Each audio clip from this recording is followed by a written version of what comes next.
Ahí está. En una clase de hoy día, lunes 6 de septiembre, lo primero que uno se tiene que preguntar es... Vamos a verlo. ¿Qué es la retórica? A ver, Bruni, te la puse difícil aquí. ¿Qué es la retórica? ¿Qué crees tú que significa esta palabra? ¿Para qué nos puede servir? Hagamos una lluvia de ideas. Las lluvias de ideas significa cuando uno pone un concepto y las personas empiezan a escribir lo que se les venga a la mente. ¿Qué crees tú que es la retórica? Sin buscarlo en Google, a ver si podemos poner a prueba nuestro conocimiento. No, ¿Qué es la retórica? me soplan por aquí que es como una pauta, así como reglas a seguir. Ya, vamos a anotar eso. Es una pauta, son reglas a seguir. A ver si sirve esto para la definición. Parece que está sonando doble el sonido. Claro, no, normas de orden puede ser también. Ya, Hay un eco. ¿Qué sí, será? eso estaba anotando. ¿Y ahora?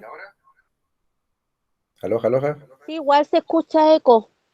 ¿Qué será? ¿Qué será?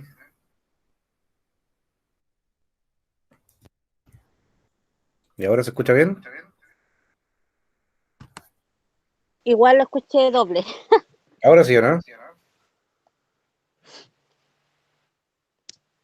No, debe A ser la ver, espere. videollamada. ¿Y ahora?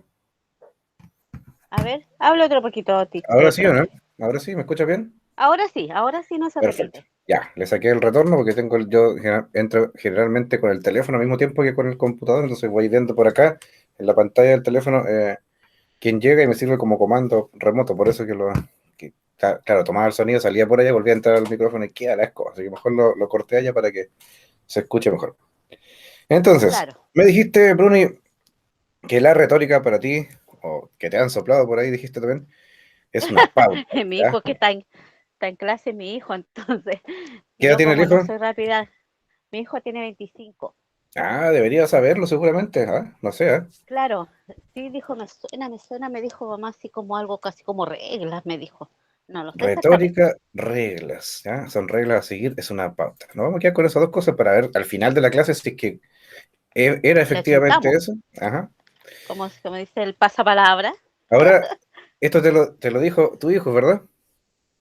Sí, a mí me sonaba la palabra harto, retórica, pero la definición, no, no, súper dudosa, podía haber dicho cualquier cosa. Pero fuera, no, pero fuera de estas cosas, ¿qué piensas tú, Bruni, que es retórica? A ver. Retórica, a ver, Sin puede miedo, ser una sin miedo al palabra éxito. claro, puede ser una palabra compuesta de no lo sé, em, Había escuchado antes el algo término, así ¿no? como, no, como una similitud así como a oratoria, puede ser, no A sé, ver, tal por vez me equivoqué mucho. ahí está bastante Una oratoria, interesante. Eso lo vamos a anotar acá para que no se nos pierda, porque me pareció bastante interesante. Oratoria. Oratoria. una Oye, oratoria. Como generalmente existen muchas palabras compuestas con, por ejemplo, ahí. con el re, Ya, la palabras. gramática aparece. Palabras compuestas. Voy a anotar eso igual. ¿Algo más se te ocurre? em, La gracia de esto es que al final después vamos a comparar estas palabras con lo que nos propone el libro. ¿Ya? A ver si llegamos a una claro, parte. ¿Qué más se te ocurre que puede ser la retórica? retórica, tal vez es un término, me suena como usado en en el ámbito musical, puede ser, En el un ámbito término, musical, mira. Ya, mira, ámbito puede musical. ser. A ver, vamos a anotar eso igual. ¿Algo más que quieras agregar? Es una No, pauta, son reglas a seguir, sí. es la oratoria. Retórica a la hora de, creo que, bueno, la gramática es muy diversa a la hora de escribir, no sé si es gramática o lírica, de composición, de escribir poesía, poemas, no sé. A ver, a Retórica ver. me suena también como una palabra que se pueda utilizar ahí como también como para normar Dijiste, eh, dijiste reglas de composición. ¿Ya? para, claro, Lírica dijiste también, lírica, me parece interesante eso, que la- lírica. ¿Qué más? Ujú. Estamos bien ahí. Eh, Tenemos. Me parece que es como un término que puede ser también muy usado que la puedan usar mucho los escritores. Escritores, ya vamos a anotar eso de los escritores, ¿ya? Vamos a dejar eso ahí incubando, así como la olla, cuando uno la pone al Sí. fuego, ¿cierto? La deja ahí calentando, despacito nomás. Fueguito Los bajo, ingredientes. fueguito corona nomás Claro. ahí de la estufa para que quede Sí, calentando de poquito el agua, ¿no? Y que no se vaya a hervir demasiado porque se puede subir. Vamos a dejarla ahí, claro, porque claro. después al final de la clase seguramente vamos a pensar distinto o vamos a encontrar algunas cosas que sí fueron acertadas de acá. Y bueno, yo ya sé cuál es la definición de retórica, pero no la voy a tomar todavía porque quiero causar en ti un poco de incertidumbre, así Incertidumbre, claro. como los capítulos de Netflix, así cuando uno queda así, cierto, Ajá. como suspenso, ¿eh? Sí, Quiere que llegue el otro al capítulo. acecho, lo que viene, que lo que Eso, viene es mejor. Claro. claro. Mira, ahora nosotros estuvimos estudiando, ¿qué tipo de texto estuvimos estudiando la unidad pasada? Porque ya terminó todo esto la semana pasada, el viernes ya terminó el plazo, entregaron ustedes la evaluación de unidad y específicamente si yo les preguntara qué tipo de texto estuvimos estudiando hasta esa fecha, ¿qué me responderían ustedes? Hasta entonces, ¿qué tipo de textos? Texto del, de la, sobre el lenguaje Ay, espéreme. Ay, demora, Bruni, ¿eh? Esto debería contestarlo casi automático, pero mira, demora Claro, un poco. claro. ¿Qué tipo de texto estuvimos Eh, estudiando? Si un alumno o un el estudiante. análisis de las variantes del lenguaje. No, eso fue antes, pues, en el primer semestre. Ah, ¿Mm? Pero en la unidad anterior. la unidad anterior. ¿Mm? Ah, la noticia. Eso es. Estuvimos La estudiando los, noticia. estuvimos estudiando los Todo lo textos noticiosos, ¿ya? noticioso, sí. Pero los textos noticiosos son una subcategoría de una categoría más grande. Están insertos en lo que llamamos los textos. Voy a dejar aquí la incertidumbre. Vamos a ir al apunte mejor para que nos quede más claro. Vamos a verlo en el libro que decía para que se vea mucho mejor. Vamos a cambiar el modo de presentación. Ahí te voy a mostrar a qué texto nos referimos. Vamos a abrir este de acá. Mira, hay que recordar, por supuesto, lo que estamos aprendiendo porque es importante eso para que tengamos Así es. claridad, ¿no? Y para que entremos a esta nueva unidad es necesario conocer primero qué tipo de texto estábamos estudiando. Por eso vamos a hacer este pequeño viaje hacia el pasado, ¿ya? Ahí va a presentarse nuevamente en pantalla completa. Y acá tengo el libro anterior, ¿ya? Este es el módulo uno. Nosotros estudiamos esto, Ujú. aquí sale lo de Carlos Pessoa, el poema, todo eso, pero vamos a ir directamente a una de las primeras páginas que aparecían acá. Vamos a bajar, acá tenemos la portada, los iconos que se usan en esta versión, un bello dibujo ahí de una persona escribiendo sobre un cuaderno, y aquí aparece la presentación. Y más abajo, después de esta presentación, había otro elemento importante, ahí están los muchachos ahí en clases, aquí aparecen los aprendizajes, a ver qué más. Mira, el segundo aprendizaje, ¿qué aprendimos en la ocasión anterior? Aquí aparece. Léelo, Bruni. ¿Cuál Ya. fue el segundo aprendizaje? El Dice segundo. ¿esa? Ese. Identificar algunas características del discurso expositivo en textos específicos. Eso, ya. El tercero, a ver qué dice el tercero. También repite una palabra. Dale. Sí. Leer comprensivamente diversos textos expositivos Ahí y de nomás. uso Ahí nomás. práctico. Ahí nomás. Ahí nomás. ¿Ya? Y el Ah, cuarto, ok. mira el otro que dice. Mira cómo termina el otro. Claro. Identificar el tema y las ideas principales en algunos textos expositivos.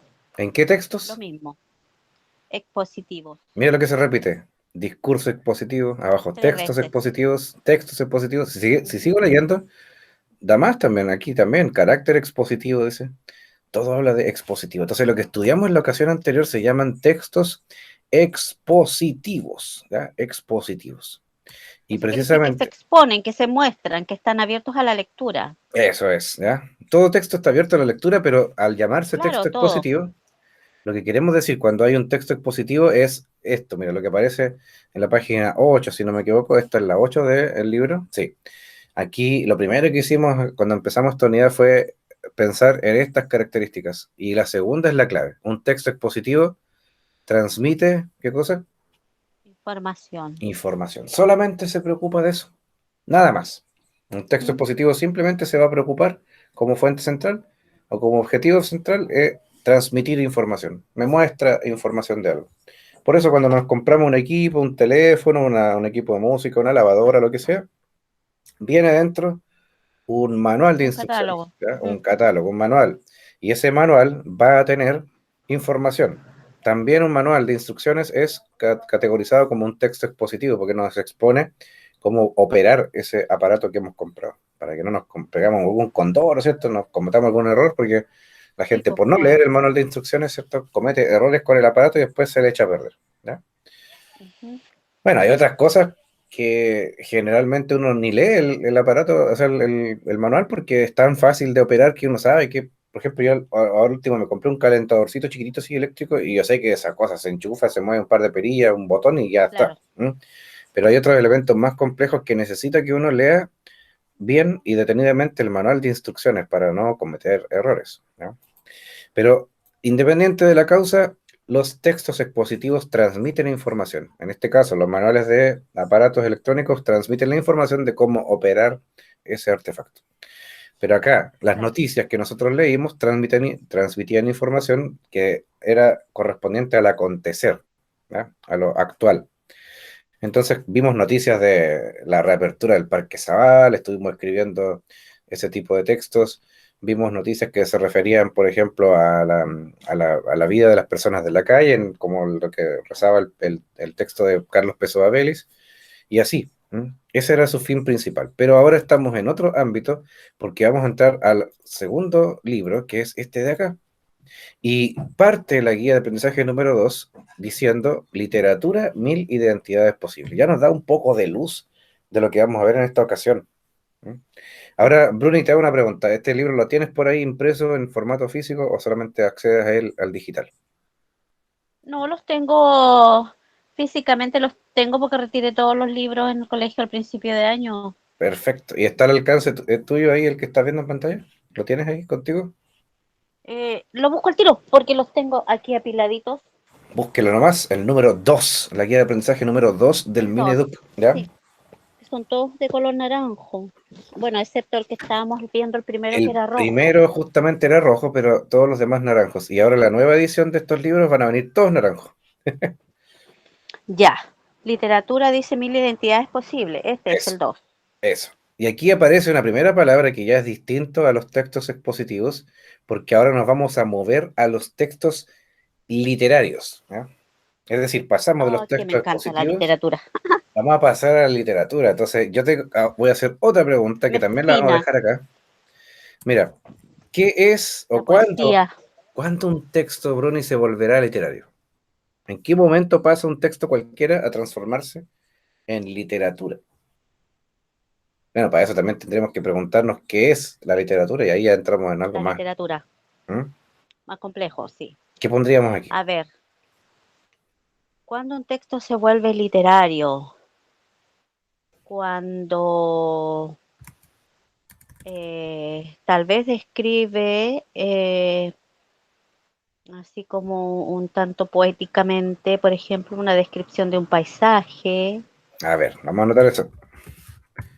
Pusiste cuando describe poéticamente. ¿Ah? Eso lo vamos a anotar ahí porque es importante. Cuando describe un paisaje, por ejemplo, ¿ya? Eso también lo voy a dejar ahí. ¿Qué más se te ocurre para saber cuándo un texto literario se vuelve, perdón, cuándo un texto se vuelve literario? eh, Tal vez cuando, eh, bueno, idealmente que pueda ser un, ¿cómo se dice? Cuando es un trozo de una poesía, cuando hay versos, ¿cómo se llama ese trocito Cuando, de frases que tienen rima? cuando hay versos, ¿ya? Cuando hay ¿Versos? rima. Vamos a anotar Cuando hay todo eso. versos. ¿Qué más? Eh, Tal vez cuando se habla de algo que tal vez no eh, es real, como cuando se lee, por ejemplo, leyendas que no son reales, pero son creencias populares, tal vez. Cuando se lee algo que no es real, cuando leemos creencias Una, populares, ¿ya? Me como parece las bastante leyendas, bien, me claro. parece bastante bien, ¿ya? Como las leyendas, vamos a anotar exactamente para que no se nos pierda. Las leyendas. Ya. Ahora, has dicho todo lo que está acá. Repasemos. A ver, dice, cuando un texto se vuelve literario, Bruni, tú dices cuando describe poéticamente. ¿Eh? Me ha gustado eso porque va bien cerca de la definición de literatura. Cuando describes un paisaje también puede ser literatura, ya. Bastante bien. Cuando hay versos, cuando hay rimas, pensaste inmediatamente en estos elementos, los versos, las rimas. Sí. Cuando se lee algo que no es real, ¿eh? Está bien interesante eso. Cuando leemos creencias populares como las leyendas, ¿ya? Bastante bien las respuestas. También vamos a dejar esto ahí cocinando. Ya tenemos lo anterior que dice que es la retórica. Y luego tenemos esto de que cuando un texto se vuelve literario, lo vamos a dejar ahí cocinando en la olla, ¿cierto? Le ponemos la tapa, dejamos que cocine y mientras nosotros vamos a lo que dice el libro. Aquí nos vamos a encontrar con varias sorpresas. En este libro del segundo módulo, que ya de aquí en adelante vamos a empezar a pasar con mucha rapidez estos módulos, porque van a ir, como siempre, de la mano de las guías de aprendizaje que yo diseño para ustedes, pero para efectos de esto, se nos viene el año encima, entonces vamos a empezar a avanzar con un poco más de aceleración, ¿ya? Y Ya, encontramos acá en la presentación algunos textos que es importante que vayamos a leer. Yo voy a leer el primer párrafo y tú vas a leer el resto hasta el final de la página, ¿ya? En la ya. presentación dice lo siguiente: así como las melodías en la música o la forma y los colores en la pintura, la materia prima de la literatura es el lenguaje. Gracias a él es posible inventar, y aquí viene algo importante, ¿inventar qué, Bruni? Mundos ficticios. Ya, y yo voy a lo que me has propuesto acá, y tú me pusiste en la Sí, penúltima cuando se lee algo que no es real, y ahí acertaste, le diste el palo al gato, porque mundos ficticios o inventar mundos ficticios se refiere a esto de algo que no es real, es inventado por el autor. Y dice, con historias y personajes de todo tipo, podemos imaginar cuanto queramos de personajes con sus características, sus tipos, y algunos que pueden llegar a ser muy parecidos a la realidad y otros imposibles de encontrar en la vida cotidiana, porque, mm, bueno, a todo esto, Caperucita Roja, que es un cuento clásico que le contaban a los niños, que es de la literatura, eh, sí, Caperucita Roja podría llegar a existir, ¿cierto? Porque hay niñas que se visten así con capas rojas, puede ser. claro, Pero un lobo que hable, ya eso ya es otra cosa. claro, Habría que estar loco, ¿cierto? Para escuchar que un lobo nos hable. Con suerte nos va a aullar, nos va a gruñir, pero no va a hablar. No se puede establecer un diálogo con un lobo como el personaje del cuento de la Caperucita Roja. Y ahí es donde entra el mundo ficticio, porque en los mundos que son de mentira, el autor se imagina que ese lobo habla y que hay un diálogo y una interacción con Caperucita. Caperucita es un ser humano, así que no nos sorprendemos que hable. Ahora dice, claro. la literatura, y aquí viene la definición, mira, esta definición viene de cajón, así que si tienes un lápiz ahí, un destacador, un color, lo que sea, subraya esto, enciérralo ahí en un rectángulo o ponlo subrayado. Dice, la Sí, literatura es la expresión artística del lenguaje. Esa frase, esa frase dice mucho, es potente. La literatura es la expresión artística del lenguaje. Si yo pudiera haber diseñado este libro, yo habría puesto eso grande en un cuadro así aparte, bien destacado, porque es algo muy importante como para dejarlo ahí en un párrafo. La literatura es la expresión artística del lenguaje. Y sigue diciendo, y como acto creativo, o sea, la literatura es un acto creativo, es la claro. opción que uno tiene de poder crear algo nuevo. Crear, claro. Como acto creativo adquiere múltiples formas a lo largo de la historia y a través del mundo. Por eso, cuando tú vas a la definición que hemos puesto acá, cuando hablaste de literatura, pusiste los versos y la rima porque pensaste inmediatamente en la poesía. Y la Claro, poesía es una de las formas de la literatura, porque hay otras así formas, como es. por ejemplo Hay las múltiples. novelas, los cuentos, las prosas poéticas. los textos dramáticos, en fin, ¿ya? Hay varios tipos de textos que son literarios, claro, pero tú has pensado en el más común, que es el texto poético, que se compone de versos y de rimas, por eso lo hemos anotado aquí. Va bastante bien. Ahora te voy a dar la oportunidad que tú leas lo que a continuación sale ahí hasta la palabra circular. ya. La maravilla del lenguaje está en su plasticidad, porque así como sirve para comunicar o informar, también permite desarrollar la creatividad humana. A partir del perfeccionamiento de la escritura, la humanidad fue desarrollando también su literatura y lo que en los inicios eran relatos orales fueron transformándose en textos escritos. En la actualidad se han acumulado incontables textos literarios, cuyo número se multiplica día a día, debido al uso de medios digitales para publicar y hacerlos circular. Eso es. Y aquí hay que decir algo, vamos a analizar esto paso a paso. Primero parte diciendo que la maravilla del lenguaje está en su plasticidad. Y esto tiene que hacernos recordar cuando nosotros hacemos pan. ¿Has hecho pan, Bruni, alguna vez? Claro, Cuando claro, uno hace sí, pan, busca que la masa sea plástica. No plástica, me refiero, claro. sino que tenga plasticidad. Que se pueda amasar y que sea blandita. Esa es la masa Elástica, buena. claro, Elástica. moldeable, Eso. ¿Ya? Por eso los niños trabajan con plasticina, de ahí viene la con palabra plasticidad. plasticina. Sí, Tú le das la forma que quieres y obtienes, por ejemplo, en este caso, el pan. Y en la literatura la misma historia.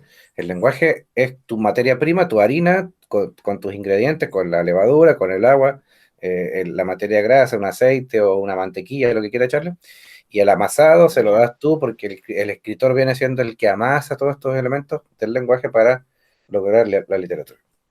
Ahora sirve para comunicar o informar, y fíjate que ahí se repite eso de los textos expositivos porque también informa algo, comunica algo, pero también permite desarrollar la creatividad humana. Ahí está la gran diferencia. Si yo te pregunto acá, ¿cuándo un texto se vuelve literario? Cuando tú puedes crear algo a través de él. ¿Ya? Ahí está la gran respuesta. Cuando tú puedes crear claro. algo nuevo que no estaba antes, es literatura. Esa es una característica.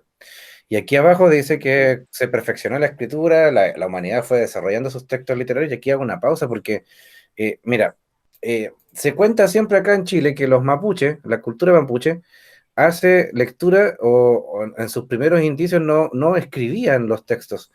Tenían la costumbre de sentar a los niños frente al fogón, ¿ya? En la ruca, en la casa, había un fogón ahí, Sí, una especie de estufa, y se sentaban todos alrededor los niños y los abuelos contaban historias, ¿ya? Y narrar, claro, era muy rico eso porque no había internet, no había televisión, nada de eso, y la forma de exactamente. entretenerse era llegando la noche, te contaban historias y tú te imaginabas La todo lo que te iba. imaginación, claro. Claro.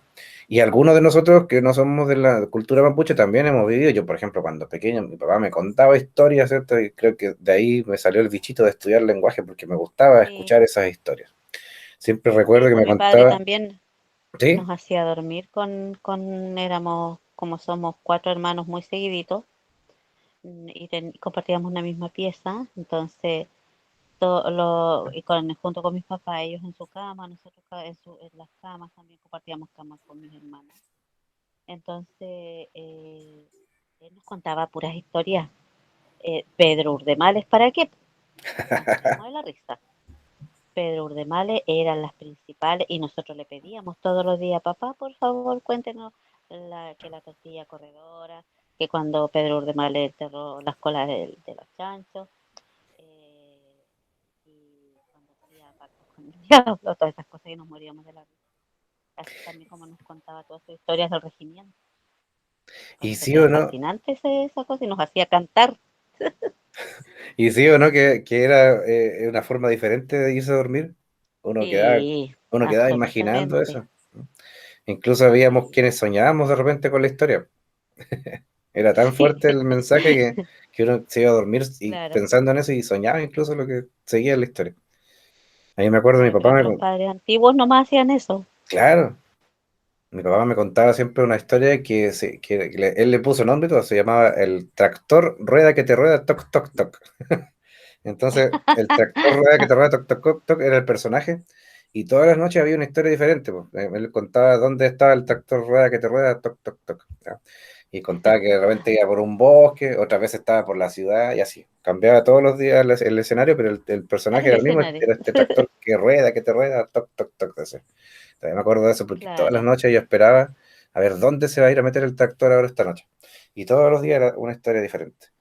Y claro, y claro, fomentaba la imaginación. Uno cuando niño tenía más imaginación que la que tienen ahora los niños. Los niños de ahora son menos imaginativos porque todo lo quieren real, todo lo quieren tangible. Todo está al alcance de la mano, la información está a un clic de distancia. Entonces, este exceso de claro. información pasa que nos deja un poco estupefactos frente a la vida y como que tenemos todo resuelto. En cambio, cuando éramos niños nosotros, los que venimos de la generación anterior, teníamos que imaginarnos lo que no existía y eso era mucho más entretenido. Exacto. Ahora, Escribir, escribir, que ahora los niños, ¿cuándo escriben? también, es verdad, ¿a quién no le hicieron en su momento caligrafía? Ah, a mí me hicieron caligrafía, yo sufrí harto con Oh, eso. qué linda era la caligrafía. Yo tenía Qué mala linda. letra, pero igual hice caligrafía en su momento, llenaba cuadernos y cuadernos, pero nunca me mejoró la letra. Y llegué a la universidad, Bruni, Oh, y me en encanta. quinto año de la universidad, un profe de comunicación me dijo, usted no puede titularse si escribe así, porque me vio escribiendo en la pizarra y unas patas de araña impresionantes, así que me dijo, tiene que hacer Ah, caligrafía. Y me mandó a hacer caligrafía en quinto año de la universidad. Y yo agaché el moño porque le dije, pero en su momento yo pensé, pues como era cabro joven, medio arrogante, pensé para mí, no lo dije. ¿Y este qué se cree? Me viene a hacer caligrafía en quinto año, pero después entendí el claro, mensaje, que lo que me estaba tratando de hacer era ayudarme a mejorar un aspecto que me iba a seguir toda la vida profesional cuando haga clases, para porque exactamente. claro, Se aprende y se aprende para toda la vida. Yo ningún tengo muchas profe, letras, muchas variantes de letras por lo mismo. Y tengo letras lindas, hermosas. Todo el mundo me encuentra mis letras bonitas cuando mira, escribo apurada, claro, de una forma, pero cuando me dedico es que escribo muy lindo. mira, Grafología se llama la ciencia que estudia el tipo de letra, ¿eh? Sí, la grafología. Es lo- Grafología. claro que los PDI tienen una rama de la grafología para descubrir, por ejemplo, las falsificaciones de las firmas. Todo ¿Verdad? eso también lo usan mucho. Y desde la psicología también dicen que es posible determinar las características Sí, personales de alguien a través de cómo eh, escribe. a través de la escritura, exactamente. Sí, eso es muy cierto. Yo tengo mi hijo menor que escribe como que está temblando, como que hay temblor todos los días. Digo, por favor, hijo, mejora tu letra. Pero él ha hecho el esfuerzo por escribir en mano escrita. Y mi hijo mayor, él es pura imprenta, igual que su papá. Pero el más chico como que me ha copiado a mí la forma de escribir más mano escrita. Le cuesta todavía sus letras que sean un poquito más bonitas, pero creo que eso igual lo puede ir mejorando. Porque bueno, ahora que escriben tan poco, y uno antes escribía cuadernos enteros, cada materia toda era escrita. A ver, aquí te voy a hacer una aclaración porque yo también creía esto. Eh, a ver, la letra puede ser imprenta, y esto, la letra imprenta tiene que ver cuando específicamente aquí hay una confusión porque uno piensa que escribir con letras cuadradas y con letras separadas, con cada letra va aparte de la otra, eso se llama imprenta. Sí, puede ser. En Sí, realidad, la letra imprenta tiene que ver con lo que imprime la imprenta, valga la redundancia. Lo que hace la máquina, eso se llama letra imprenta. sí, imprenta. Ujú. Y es característica esta porque fíjate que ahí en pantalla podemos ver que la palabra letra aparecen las cuatro letras, pero están las cinco letras que componen esa palabra están separadas unas de otras. ¿Y eso por qué? Porque las imprentas antiguas tenían una plancha o una plaquita de metal con la letra correspondiente y juntarlas todas era después imprimir la hoja con tinta. Y por eso quedaba así separado, no había posibilidad de juntar las letras. De Aquí yo unirlas, tengo, claro. me compré una caja de mascarillas ahí, ¿cierto? Que siempre nunca están de más, y aquí, si te fijas en la parte del rótulo, está todo en letra imprenta. Pero esta letra Sí, la imprimió una máquina, esta caja la diseñó una máquina, no la hizo alguien a mano. Por lo tanto, no se puede hablar de letra imprenta para lo que nosotros hacemos con nuestras manos. En realidad, el claro, término claro. correcto es letra ligada. Yo sé lo que querías decir cuando tú decías que tu hijo le cuesta escribir la letra ligada. La letra ligada es la que se hace de un solo tirón para cada palabra, uno escribe la palabra completa de un solo Claro. trazo. ¿Mm? Eso se llama letra ligada porque va ligada, va junta. Y la letra imprenta la hacen las máquinas de escribir o las máquinas de imprenta porque son letras por Porque separado. imprimen, claro, una a una. Pero ambas letras son manuscritas cuando las hace el puño y la Manuscritas, letra. ¿Ya? Cuando uno hace con las manos esto, se llama letra manuscrita. Y puede ser imprenta o legado. claro, ¿Ya? Ya, ahora, volviendo acá, dice, en esta guía lo que podemos hacer es aprender a leer textos literarios de diversas épocas y estilos, porque hay distintos tipos de textos. Hay textos que fueron muy antiguos y textos que son muy nuevos. Y vamos a familiarizarnos también con la estructura que ellos tienen, reconocer en ellos los tipos de mundo narrados. Eso es muy interesante porque ahí podemos jugar, transformar un texto a otro y es bastante entretenido. Y el propósito es que puedan aplicar esos conocimientos cuando se enfrenten a este tipo de textos, o sea, que nunca los puedas desconocer, sino que cada vez que te encuentres con ellos, vas a saber, ah, con el profe aprendí esto. Y por otro lado, a través de la escritura vamos a también a hacer intentos de escribir textos literarios. Eso qué más que exquisito que hacer la clase con ese enfoque. Ahora, si seguimos leyendo, acá aparecen los aprendizajes. Mira, acá dice participar en grupos de conversación y discusión. Bueno, eso lo hacíamos cuando estábamos en presenciales. No vamos a volver a presenciales claro. porque ya se comunicó que no. Leer comprensivamente textos literarios de los géneros narrativo y lírico, eso sí lo podemos hacer. Identificar sus rasgos básicos, el género al que pertenecen, los mundos literarios propuestos, la contextualización, aplicar estrategias de lectura. Por si alguien dice, profe, yo no entiendo lo que leo, pues bien, aquí vamos a aplicar algunas estrategias que nos van a ayudar a entender mejor lo que dice. Producir textos escritos con intención literaria, o sea, en algún momento vamos a jugar a ser escritores. Producir comentarios escritos sobre programas de televisión, incrementar vocabulario, siempre está bueno es aprender palabras nuevas.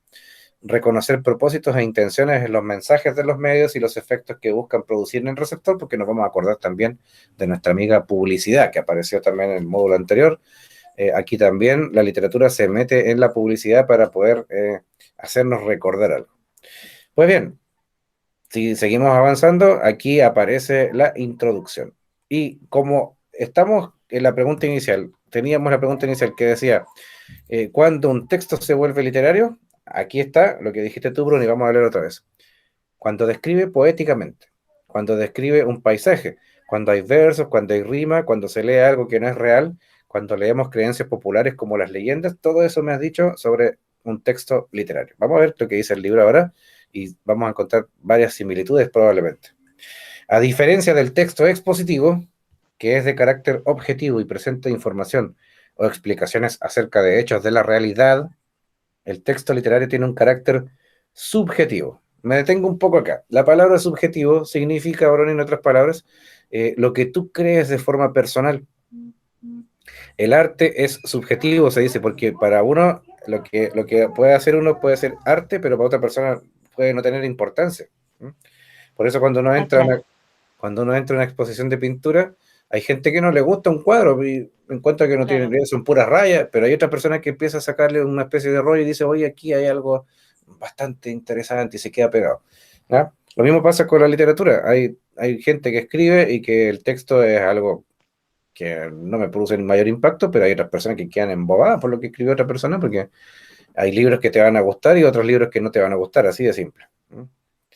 Hay claro. literatura que a uno le gusta y literatura que a uno no le gusta.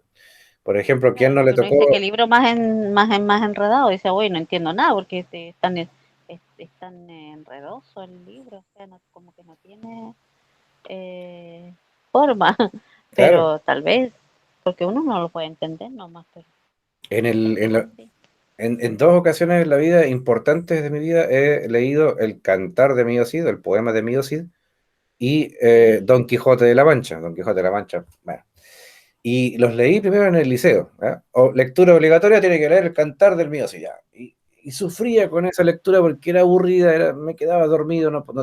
Al final, cuento corto, no leí el libro, me fue mal en la prueba porque prácticamente lo leí muy poco. Y el Don Quijote, la misma historia. Tenía una edición antigua en la casa, que era una versión de bolsillo, ahí estaba en la casa el libro, entonces justo tenía ese libro y lo empecé a leer porque había pruebas. Nos dieron, no todo el libro, porque eran 2 tomos, pero nos dieron unos par de capítulos. Y qué cosa más aburrida. Aparte que estaba en español antiguo porque era una versión antigua.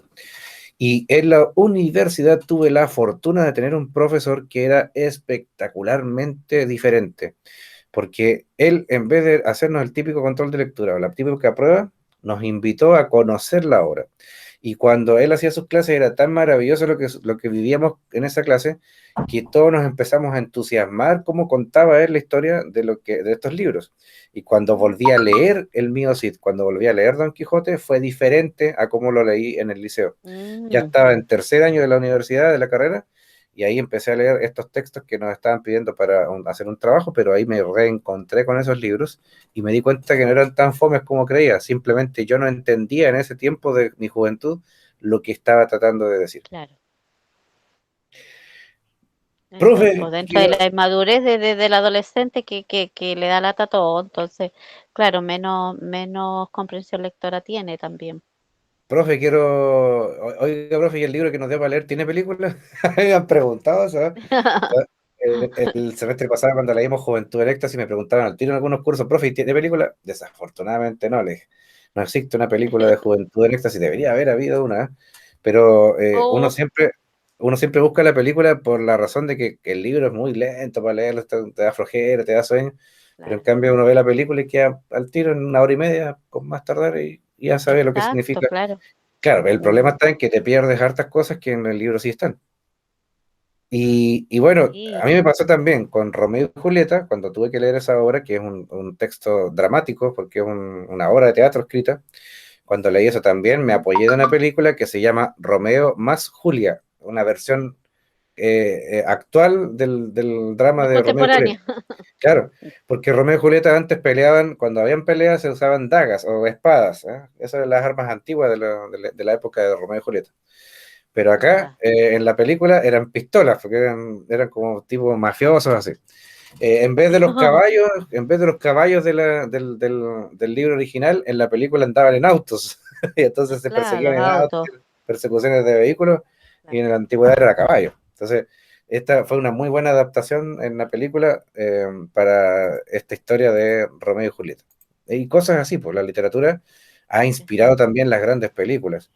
Si a alguien le gusta Crónicas de Narnia, le voy a decir que eso fue primero un libro antes que la película. ¿Mm? Son varios libros. De ahí está sacado, ya. Hay varios libros que partieron siendo literatura y ahora se han transformado en películas. El Señor de los Anillos, le fascina a la gente El Señor de los Anillos. Pues bien, Mm, también eso fue primero un libro. Siempre la película nace de un libro. Eh, Mira, acá aparecen tres palabras que dicen subjetivo, están escritas ahí en color más oscuro. Subjetivo, sí, estético, ficticio. estético, ficticio. La literatura es subjetiva porque se adapta a nuestra creación artística, o sea, uno le da su expresión de sentimiento, uno expresa sus emociones, las visiones de mundo, las ideas que tenga, uno las expresa. Y para otra persona pueden resultar totalmente diferentes, por eso se llama que es subjetivo. El propósito estético de la literatura es que nos cause deleite.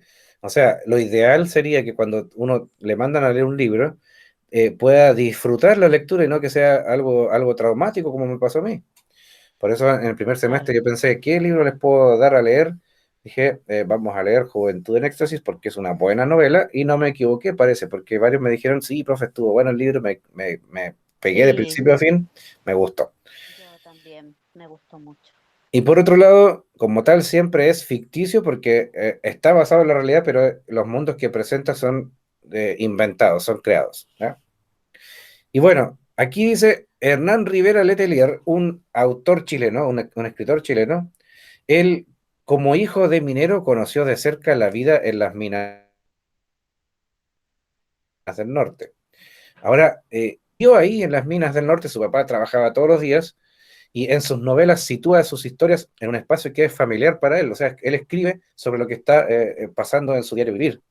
Por eso en la literatura de Hernán Rivera Letelier vamos a encontrar muchas referencias a la minería antigua, porque antes no había máquinas para explotar el carbón, por ejemplo, había que bajar a darle Claro, pala y picota, ¿ya? Y en sus claro. novelas sitúa sus historias en un espacio que resulta familiar. Entonces, esto no significa que para escribir, por ejemplo, sobre el mar sea necesario haber sido marino. O sea, ni tú ni yo, Bruni, somos Ujú, marinos, pero podemos escribir del mar claro, también perfectamente si nos imaginamos eso. Más bien se sí. trata de resaltar el hecho de que el contexto que rodea al escritor o escritora es importante en una obra literaria. Te doy otro ejemplo. ¿Conoces a Baldomero Lillo? ¿Conoces a Baldomero Lillo. Baldomero Lillo? Sí, Mira, Baldomero Baldomero Lillo. Lillo, que escribió Subsolo y subterra, Correcto. Baldomero eso. Lillo, te voy a contar una infidencia. Baldomero Lillo escribió, mira, ¿dónde vivió Baldomero Lillo? ¿Sabe dónde vivió? Debe haber sido del norte, creo yo, si tenía que hablar mucho sobre las historias mineras, Vivió o tal específicamente vez, en, Baldomero Lillo vivió específicamente en la región del Biobío, donde está donde está Lota, más o menos por ahí. claro, Por- Lota, las minas. Sí, exacto. sí. Y él creció en ese contexto y escribió sobre las minas. Escribió por ejemplo, un cuento muy inquietante eh, que se llama Subterra. Bueno, Subterra es un libro entero de cuentos, de relatos que narran cómo es el Sí. interior de las minas. Pero ¿sabías tú, Sobre Bruni? lo que pasa fuera de las minas. También. Pero sobre todo se rescata de Baldomero Lillo bueno, subterra, a todo esto significa bajo tierra, bajo la tierra. Bajo Eso tierra, sí. significa, sub es debajo, terra es tierra, bajo la tierra. Entonces, cada texto, cada cuento del libro Subterra es una invitación a bajar a la profundidad de las minas. Sí. Hace varios años atrás se me ocurrió visitar esta comuna, Lota, y ahí hay un tour que uno se acerca a la entrada de una mina que se llama El Chiflón del Diablo, que todo esto es justamente un Sí, nombre de uno de los cuentos de del Baldomero libro. Lillo. Y Sí. ahí también grabaron la película Subterra que hizo TVN en su momento, y Sí. nos llevaron a esa parte ahí, estaba lleno de turistas, éramos un grupo grande, y nos llevaron a conocer ahí las instalaciones de la pulpería, las casas donde vivía la gente, muy precarias las viviendas, muy chiquitito, todo ahí pequeño, mientras que en el otro lado de Lota, por el otro lado, estaba el Palacio Cousiño, que era el Palacio Lota, donde vivía la familia Cousiño, ¿ah? Matías Cousiño, que fue uno de los grandes empresarios de Ya. ahí que explotaba el carbón, y su esposa Isidora Goyenechea. Y fíjense que era un tremendo palacio, una tremenda casa, con hectáreas y hectáreas de campo, mientras los mineros vivían en unos pequeños espacios y en unas casas como si te bien Claro. apretados unos con otros. Y La no, desigualdad. no contento con eso, también ellos tenían que ganarse el pan todos los días bajando a la mina, arriesgando sus vidas, respirando ese aire contaminado del carbón, llenando sus pulmones de hollín, y ellos Claro. bajaban a buscar el sustento y después les pagaban con fichas, y todos conocemos la historia que les Una pagaban con ficha, esas fichas, exacto. y con esas fichas uno tenía que después comprar las cosas en el mismo lugar, y al final la plata siempre Ujú. circulaba ahí, no se iba para ningún lado, sino que Quedaba en ellos el, nomás. el empresario grita y plata, pero ellos siempre estaban ahí, los mineros, Claro. viviendo el día a día, agobiados con el trabajo, más de 12 14 horas, cuando antes no había ni legislación, nada que dijera que era máximo de horas de trabajo, incluso algunos estaban hasta 20 horas bajo tierra ahí ganándose el pan. Pero ¿saben qué? Lo que yo les voy a contar, lo que te voy a contar, Bruno, específicamente es que, si bien es cierto, Baldomero Lillo escribió sobre las minas, sobre el carbón, sobre la explotación del carbón, sobre estos accidentes que pasaban, que quedaban enterrados vivos los mineros, y Claro. el padre de Baldomero Lillo le dijo, tú no vas a bajar jamás a la mina. Para un niño de la época que le digan eso era extraordinario, porque los niños crecían viendo al papá cómo se sacaba la cresta todos los días, disculpando la expresión, volvía lleno, negro ahí, ¿cierto? De carbón, el hombre trabajando, y los niños no les quedaba otra que seguir el ejemplo del padre. El padre moría y ellos se hacían grandes y ellos también trabajaban en esto, y era un círculo vicioso. Pero el padre de Baldomero Lillo fue más visionario y dijo, tú no vas a bajar jamás a la mina, te vas a dedicar a otra cosa. Bueno, se dedicó a ser escritor y todo, pero él dijo, jamás vas a... Pero ¿cómo, papá? No, no vas a bajar a la mina, no quiero que sufras lo que yo sufrí.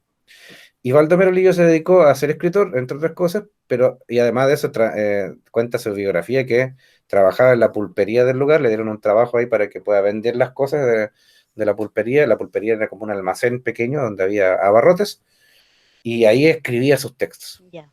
Pero jamás, Ah, Baldomero jamás bajó a una mina de carbón, nunca jamás la bajó. conoció por dentro. Ya. Probablemente sus cuentos que describen con lujo de detalles cómo es una mina por dentro, probablemente sus cuentos los hizo en base a lo que le contaba su padre. Para que Claro, pues vean, claro, lo que el papá le contaba seguramente después de su jornada de trabajo le llevaba muchas historias. yo me imagino que en algún momento era tanto el cansancio del papá que ni siquiera le alcanzaba la energía para poder contarle algo al hijo y se iba a dormir directamente. Pero en algún momento Baldomero escuchó lo que le contaba a su padre y lo transformó en literatura. Ahora, Claro. también en esa ocasión, cuando fui a Lota, tuve la oportunidad de bajar a la mina. Nos bajaron en una especie de cápsula cerrada que era entraban máximo dos personas, entonces me metieron con otra persona y bajábamos al fondo 60 metros bajo el nivel del mar. Metido debajo del mar estaba la Mm, mina de carbón. Y ahí vimos las galerías, los pasillos por donde se sacaba el mineral, los rieles donde corrían los carros. claro, Y los carritos. fue una experiencia muy, muy enriquecedora, muy bonita para mí, porque hice viva la historia de Baldomero Lío. Yo había enseñado literatura, había enseñado sobre esto, pero nunca había visto con mis propios ojos algo, vale la redundancia, como nunca había visto esto de estar en una mina de las que él narraba Baldomero Lío. A través de la literatura yo viajé a ese mundo desconocido, pero después lo hice realidad cuando fui a hacer ese tour. Estuve Ya, me saqué una foto en la compuerta número 12, también una muy buena historia con la sí, compuerta número otro, 12, ¿ya? sí. Y en un momento también los mineros que nos llevaron, porque todos estos los que hacen el tour son también gente que trabaja el carbón. Entonces nos pusieron unos cascos con unas baterías atrás y con unos focos acá. Entonces uno encendía y apagaba con un interruptor, tenía una carga de batería para que durara un cierto tiempo. Y así con eso trabajaban los mineros. Entonces nos llevaron al fondo, a lo más oscuro de ahí, y nos pidieron que nos sentáramos alrededor de la galería donde había una especie de banquitas. Y me acuerdo perfecto que en esa ocasión dijeron: apaguen todas las linternas y que nadie hable, que nadie diga nada y dedíquense a escuchar. Y fue una experiencia potente, claro, que es típico ahí, Claro. típico chileno. Había una niñita que bajó también, estaba con la tablet, entonces la mamá le pidió que lo apagara, le quitó la tablet, se puso a llorar, Ah, así que como se puso a llorar, le devolvieron la tablet, pero ahí estábamos, a pesar de que estábamos escuchando el ruidito de la tablet había de la niña, claro, distracción, claro. a pesar de eso, yo me senté en tratar de evocar los sonidos que estaban ahí en esa profundidad, a 60 metros bajo el nivel del mar. Y Mm, en esa ocasión fue algo potente, porque con las luces apagadas yo me imaginaba lo que narraba oh, Baldomero Lillo, cómo los mineros vivían ese encierro, cuando a veces se apagaban todas las antorchas, las luminarias que tenían, unas luminarias a carbón que hacían quedar funcionar, oscuro. quedaban a Oh, oscuras y ellos tenían esa costumbre de claro. estar ahí todos los días. Vuelvo al tiro, Bruno, y mira, te voy a mostrar algo. Ya.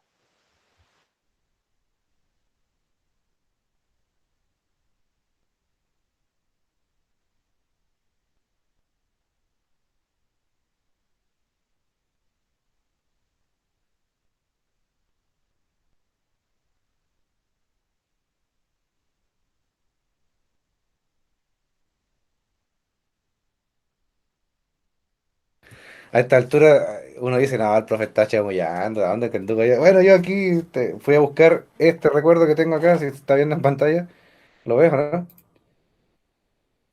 No, porque tengo la imagen Ve mi del pantalla, compu. la de Sí, mi pantalla, y ahí sí, fíjate, yo con el tengo este compu. recuerdo, dice ahí, Ah, soy valiente, dice, bajé a la mina, chiflón del diablo, y este recuerdo me lo traje, es un llavero, una tablita. sí, una tablita que Sí. se pone donde se ponen las llaves, entonces Ah, me traje, portallaves. claro, un portallaves. Me traje este recuerdo, pues ahí lo tengo siempre en la casa. Ah, claro. Para que Qué no digan lindo. para que no digan que el profe está Y chamullando. claro, y no, y existen esos tours, o sea, si uno quiere ir alguna vez de vacaciones, eso se programa y lo puede consultar uno, porque qué interesante, igual, Exacto, debe ser muy si tienes lindo. la posibilidad de estar en eso, Bruni, en algún momento, te doy el desafío. De verdad es una experiencia potente. Pero eso es lo que contaba Debe Baldomero Lillo. serlo. Baldomero Lillo contaba sobre este mundo que hay bajo tierra en las minas de carbón de Lota, ¿no? Y así la literatura nos puede llevar a viajar a lugares impensables. Ahora, Claro, eh, recuerde, la literatura trabaja con el lenguaje. Ya sabemos que la materia prima de la literatura es el lenguaje. Quien escribe puede utilizar diversos recursos lingüísticos, como por ejemplo las figuras literarias, la alteración del sentido de las palabras, juegos de palabras o modificaciones gramaticales para expresar aquello que quiere comunicar. Aquí vamos a encontrarnos que las cosas se van a poner un poco raras en algún momento porque el lenguaje nos va a estar hablando de una cosa, pero significa otra. Eso significa mm, figuras literarias. Y las figuras literarias son estructuras del lenguaje que se usan para dar énfasis o proponer más de un significado a lo escrito. Estas pueden aparecer tanto en versos como también en textos escritos en prosa. Y aquí, más adelante, en la siguiente página, nos vamos a encontrar que aparecen las primeras cuatro figuras literarias que vamos a estudiar. Pero eso lo vamos a dejar para la otra ocasión. Terminamos con lo siguiente, mira. Tú me dijiste que la retórica para ti es una pauta, ¿ya? Son reglas a Ujú. seguir, es la oratoria, son palabras compuestas, tiene que ver con el ámbito musical, me dijiste. Eh, Salió la palabra composición, lírica, escritores. ¿Eso te sonó cuando pensaste en la palabra retórica? Escribiste todo eso. Yo escribí todo lo que me dijiste Sí, acá. Ahora vamos a sí. buscarla en Google porque quiero que antes de que nos vayamos, La pensemos, definición. ¿qué es la retórica? Porque esto lo vamos a ocupar. Mira, dice, conjunto de reglas o principios que se refieren al arte de hablar o escribir de O forma escribir. elegante. A hablar o Mm, escribir de forma elegante. A ese arte se refieren las reglas retóricas. Y con corrección, con el fin de deleitar, conmover o persuadir. Mira qué interesante. Voy a copiar esto y lo voy a llevar a la diapositiva para que se vea mejor porque aquí la letra está muy pequeña, pero acá la vamos a poder trabajar para que se vea mejor. Vamos a dejarlo en una diapositiva aparte, aquí. ¿Qué es la retórica? Acá sale lo que es la retórica. Retórica. ¿Ya? La retórica nos va a acompañar mucho en este viaje que vamos a hacer en el módulo nuevo, porque la retórica es algo que va a aparecer continuamente. Conjunto de reglas o principios que se refieren al arte de hablar o escribir de forma elegante y con corrección, con el fin de deleitar, conmover o persuadir. Hay tres cosas que hace la retórica. Deleitarnos o producirnos placer, qué lindo lo que sale escrito acá. Nos puede conmover, por ejemplo, cuando leemos un poema, un cuento, una novela, algo que nos deja con el nudo en la claro. garganta, como se dice. O también nos puede persuadir, nos puede convencer de algo para cambiar nuestra forma de pensar, etcétera. Esa es la retórica. Y lo último, dice, disciplina que estudia la forma y las propiedades de un discurso. Eso es retórica. Y las figuras retóricas, Bruni, tienen que ver con lo que vamos a estudiar la próxima semana, porque aquí en la página número 8 de este nuevo libro aparecen ejemplos y definiciones de las cuatro principales figuras retóricas. La comparación, por ejemplo, acá con un texto de Violeta Parra, que, sí, que es una canción que se llama Volver a los 17, aparece la comparación.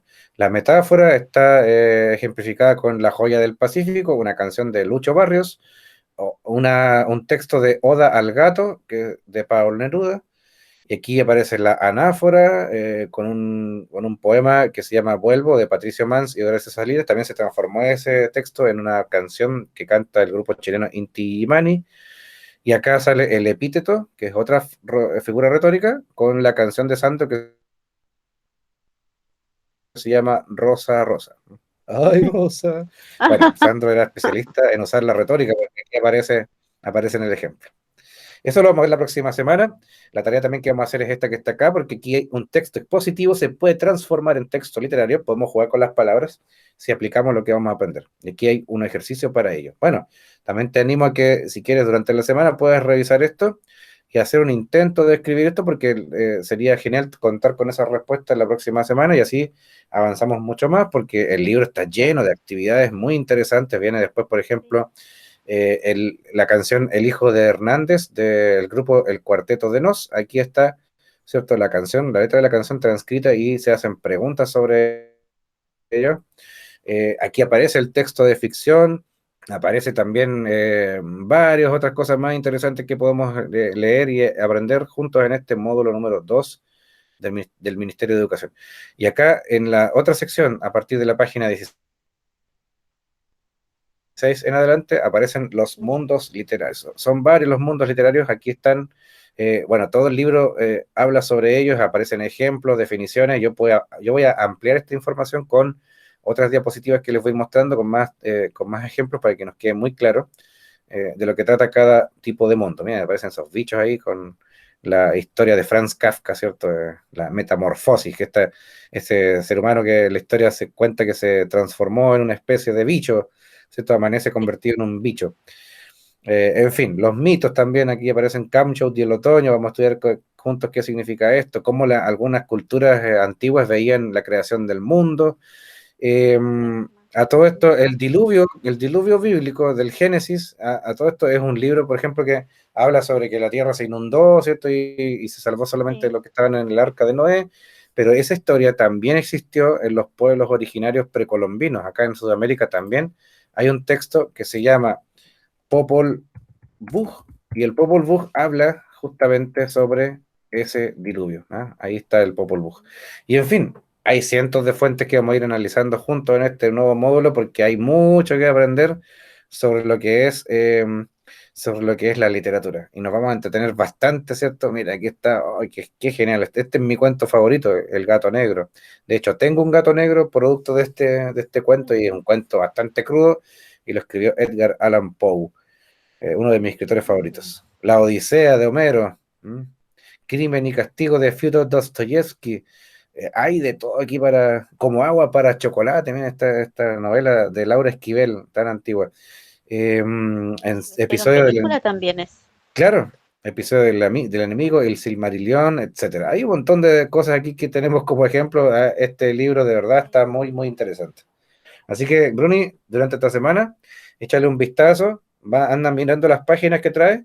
Yo, mientras tanto, voy Ya, a preparar mi guía de la tercera entrega, porque ya nos pidieron la tercera entrega. Y esa guía también va a tener conexión con esto que estamos viendo en pantalla, con este libro que tenemos del Mineduc, para que todo vaya relacionado, para que nadie se confunda, nadie se pierda.